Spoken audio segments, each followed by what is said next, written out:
भरधाव ट्रकने धडक दिल्याने झालेल्या भीषण अपघातात कार चालकाचा मृत्यू झाल्याची धक्कादायक घटना आज 8 फेब्रुवारी रोजी सकाळी बुलढाणा चिखली मार्गावरील साखळी फाटा येथे घडली। मेहकर तालुक्यातील मोहदरी येथील रहिवासी महेश कडुबा लोढे असं मृतकाचं नाव आहे। सासूरवाडी असलेल्या भादोला येथून महेश हे घराकडे निघाले होते। दरम्यान रविवारी सकाळी BR 28 BQ 2418 क्रमांकाचा ट्रक भरधाव वेगाने आला आणि त्यांना समोरून धडक दिली। यामध्ये ट्रक चालकाच्या निष्काळजीपणामुळे अपघात घडल्याचं बोललं जातं। ही घटना इतकी भीषण होती की मृतक महेश लोढे यांची स्विफ्ट डिझायर कंपनीची कार अक्षरशः चकणाचूर झाली आहे। मृत्यूस कारणीभूत ठरलेल्या ट्रक चालकाने घटनास्थळावरून पळ काढला। मृतक महेश यांच्या काकाने या प्रकरणाची तक्रार बुलढाणा ग्रामीण पोलिसात दिली आहे।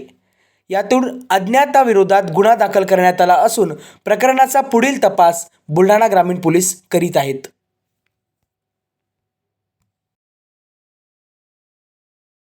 मी तुला स्थानिक रहिवासी असून माझं नाव संजय प्रल्हाद लवाळे आहे आणि माझी शेती इथं या पुलाला लागून आहे।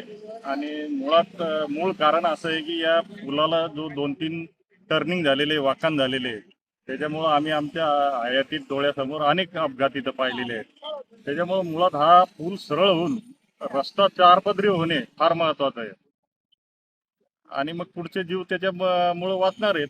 असे अनेक जीव जातील याच्यावर जर काही पर्याय जर BNTनं नाही केला तर आम्ही वारंवार मागणी केली की बाबा हा रस्ता पूल हा सरळ झाला पाहिजे, रस्ता रुंदीकरण झाला पाहिजे, बाकी त्याच्यापासून पुढे होणारे अपघात टळतील हे जर विषय जर हे झाला तर।